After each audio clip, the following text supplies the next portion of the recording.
Hello everyone, I am सरान सुत्ता from the academy. आज का हमारा टॉपिक है टाइप्स ऑफ कंपनी।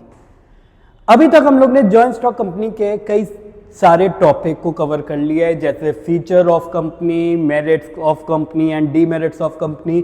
वैसे ही आज हम कवर करेंगे types of company. Types of company कई टाइप्स की होती है। पहला है chartered company, second is statutory company, third is registered company. अब रजिस्टर्ड कंपनी के भी कई टाइप्स हैं। कौन कौन से? Unlimited company, company limited by shares, company limited by guarantee, government company, private company and public company. अब ये सारी कंपनी हम लोग एक एक करके समझेंगे। तो पहली कंपनी है हमारी chartered company. Chartered company establish होती है by royal charter. Royal charter का मतलब होता है by the decision of king और क्वीन। अब किंग और क्वीन के डिसीजन से ये कंपनियां एस्टैब्लिश हो रही है, तो इनको रजिस्ट्रेशन की रिक्वायरमेंट नहीं होती है। इनको स्पेशल प्रिविलेजेस और राइट भी दिया जाता है।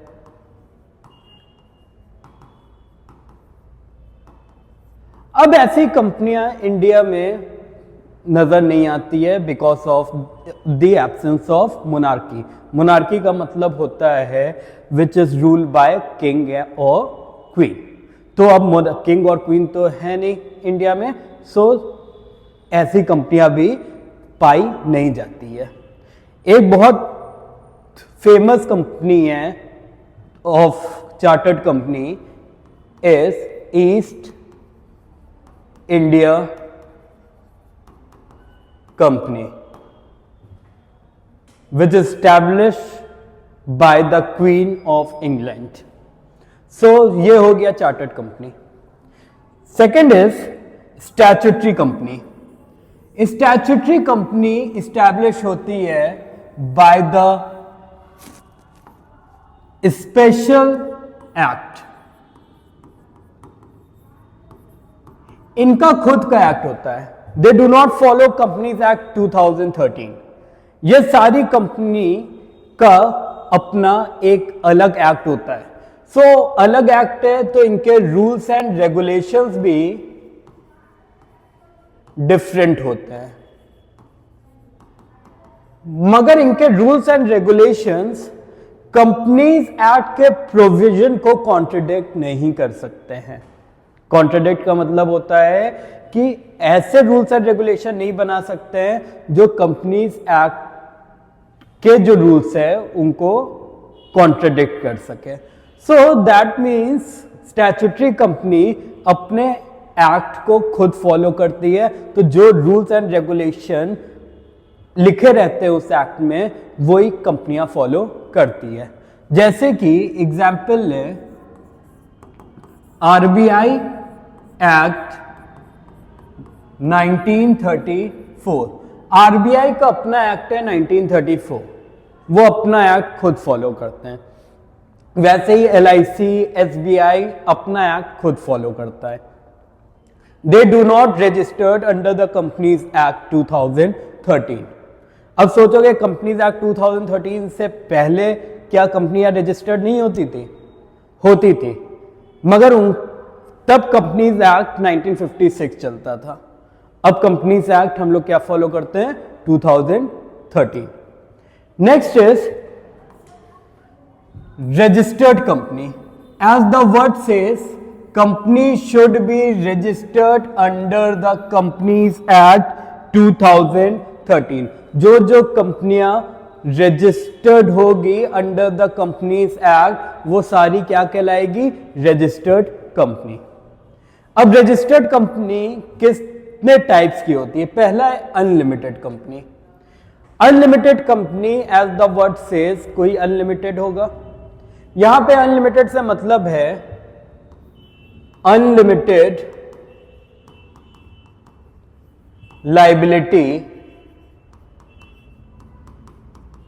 Of its members.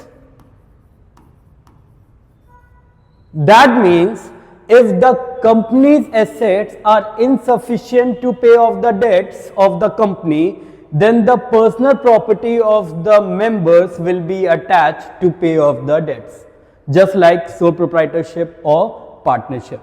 मतलब कि अगर कंपनी के एसेट इनसफिशिएंट है अपने लोन को पे ऑफ करने के लिए, तो मेंबर्स के पर्सनल प्रॉपर्टी तक बेचनी पड़ सकती है टू पे ऑफ द डेट्स।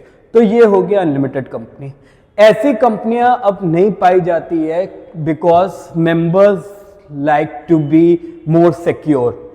सो वो limited liability, joint stock company को लिमिटेड लाइबिलिटी की कैरेक्टरिस्टिक्स मिली है, अगर आपको याद है तो अब ऐसी कंपनियां रजिस्टर्ड होना बंद हो चुकी है because there was lack of security.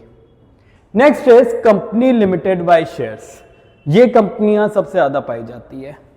Company limited by shares means the members liability is limited to the extent of shares held by him. मतलब कि एक मेंबर जितना शेयर होल्डिंग रखा हुआ है उसकी लायबिलिटी उतने तक ही बनती है, उससे ज्यादा लायबिलिटी उसकी बनेगी नहीं। एक एग्जाम्पल लेते हैं, एक एग्जाम्पल के थ्रू समझते हैं, समझ में आ जाएगा आपको। एक है राजू,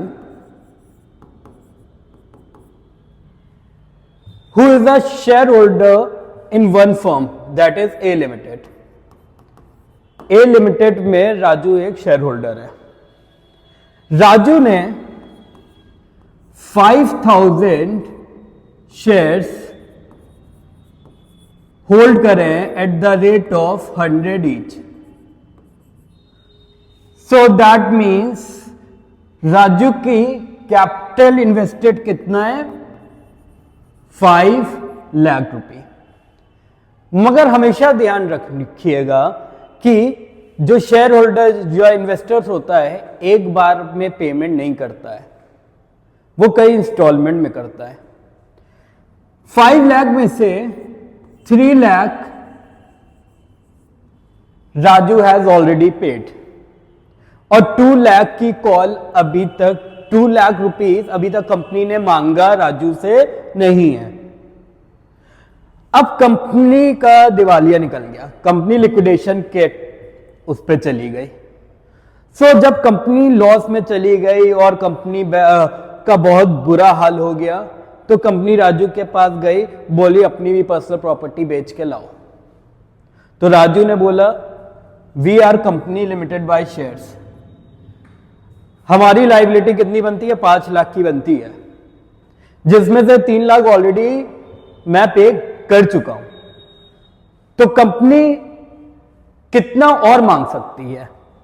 कंपनी 2 लाख रुपया और मांग सकती है। सो यही मतलब है कंपनी लिमिटेड बाय शेयर्स का कि जितना अनपेड अमाउंट है एक शेयर होल्डर का, उतना ही शेयर होल्डर से मांगा जा सकता है, उससे ज्यादा नहीं मांगा जा सकता है। I hope it is clear. Next is company limited by guarantee. अब कंपनी लिमिटेड बाय गारंटी क्या होती है? As the word says guarantee, that means एक मेंबर गारंटी दे रहा है कि अगर लॉस होता है इन फ्यूचर तो मैं 5 लाख रुपीस पे करूंगा। सो क्या बहुत ज्यादा लॉस हो गया तो क्या कंपनी ज्यादा पैसा नहीं मांगेगी? नहीं मांग सकती है, क्योंकि उसने गारंटी अमाउंट कितना दिया है? 5 लाख दिया है। हाँ, यह है कि अगर नॉर्मल लॉस हो रहा है कंपनी में, जो नॉर्मल लॉस होते रहते हैं, तब गारंटी अमाउंट कंपनी अपने मेंबर से मांग नहीं सकती है। यह अमाउंट कब मांगेगी? जब कंपनी का दिवालिया निकल जाएगा।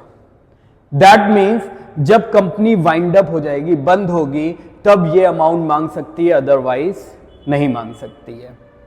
हाँ, यह एक और चीज है, अगर कंपनी लिमिटेड का बाय गारंटी में भी एक कंपनी का शेयर कैपिटल हो सकता है या शेयर कैपिटल नहीं हो सकता है। अगर शेयर कैपिटल नहीं है तो बस कंपनी उससे कितना मांगेगी, 5 lakh मांगेगी।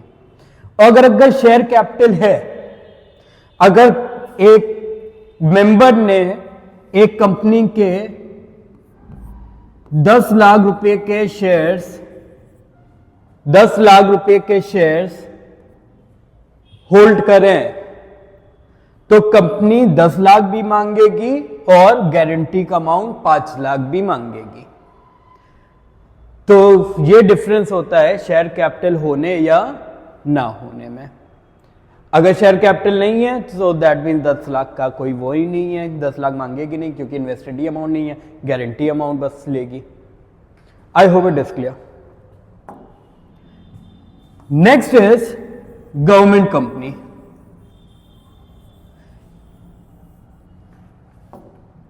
Government company is that company in which minimum 51% paid up capital is owned by central government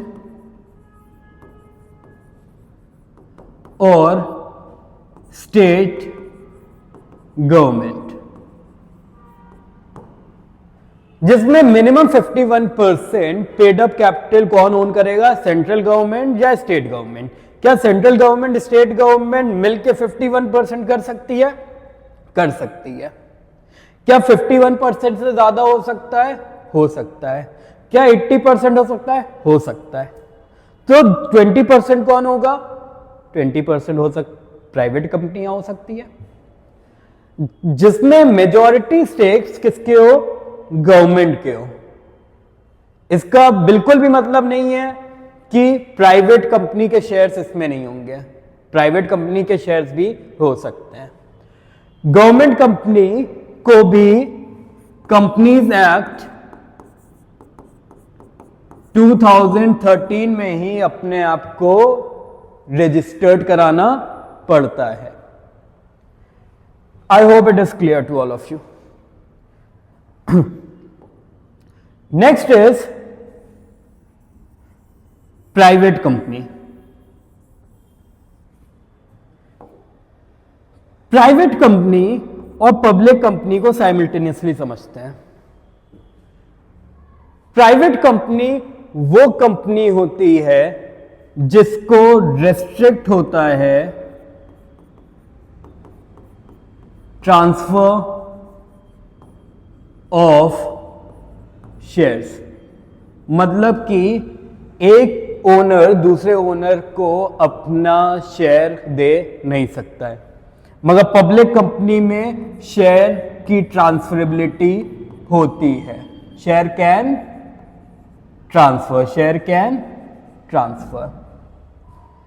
अब प्राइवेट कंपनी में मैक्सिमम नंबर की लिमिट होती है। प्राइवेट कंपनी मैक्सिमम 200 मेंबर रख सकती है, मगर पब्लिक कंपनी में अपर लिमिट कोई भी होती नहीं है। प्राइवेट कंपनी प्रोस्पेक्टस इश्यू नहीं कर सकती है। अब ये क्या होता है प्रोस्पेक्टस? प्रोस्पेक्टस एक डॉक्यूमेंट होता है जिसके थ्रू आप पब्लिक से फंड रेज करते हो। बिना प्रोस्पेक्टस के इश्यू करे आप पब्लिक से फंड रेज नहीं कर सकते हो।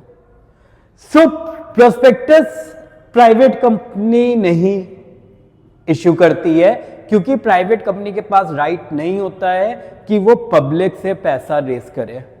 But public company prospectus issue करती है, क्योंकि public company can raise fund from the public. Private company को मिनिमम सब्सक्रिप्शन नहीं चाहिए रहता है, बट पब्लिक कंपनी को मिनिमम सब्सक्रिप्शन चाहिए रहता है। अब मिनिमम सब्सक्रिप्शन से क्या मतलब है? मिनिमम सब्सक्रिप्शन का मतलब होता है कि 90% of issued shares 90% of issued shares must be subscribed by public. जैसे कि अगर एक कंपनी ने ए लिमिटेड है, उसने बेटा 10,000 शेयर्स इश्यू करे एट द रेट ऑफ 100 और पब्लिक ने सब्सक्राइब करा 8,900 शेयर्स। क्या ये 90% है 10,000 का? नहीं, 90% से कम है और मिनिमम कितना होना चाहिए? 90% होना चाहिए। तो अब क्या करेगी कंपनी? तो कंपनी ने जो 8,900 शेयर्स को पब्लिक से सब्सक्राइब करवाया है, उनको सारा अमाउंट रिफंड करना पड़ेगा। ये रूल है। सो ऐसा मिनिमम सब्सक्रिप्शन प्राइवेट कंपनी को नहीं चाहिए रहता है, क्योंकि प्राइवेट कंपनी प्राइवेटली रेज करती है फंड, बट पब्लिक कंपनी को 90% रेज करवाना पड़ता है। I hope it is clear. और प्राइवेट कंपनी अपने नाम के आगे प्राइवेट लिमिटेड लगाती है और पब्लिक कंपनी अपने नाम के आगे सिर्फ लिमिटेड लगाती है। I hope this topic is clear. अगर कोई भी क्वेरीज है रिलेटेड टू दिस टॉपिक, आप कमेंट बॉक्स में पूछ सकते हैं। और अगर ये वीडियो पसंद आया है तो इसको लाइक करें और चैनल को ज़रूर सब्सक्राइब करें। Thank you so much.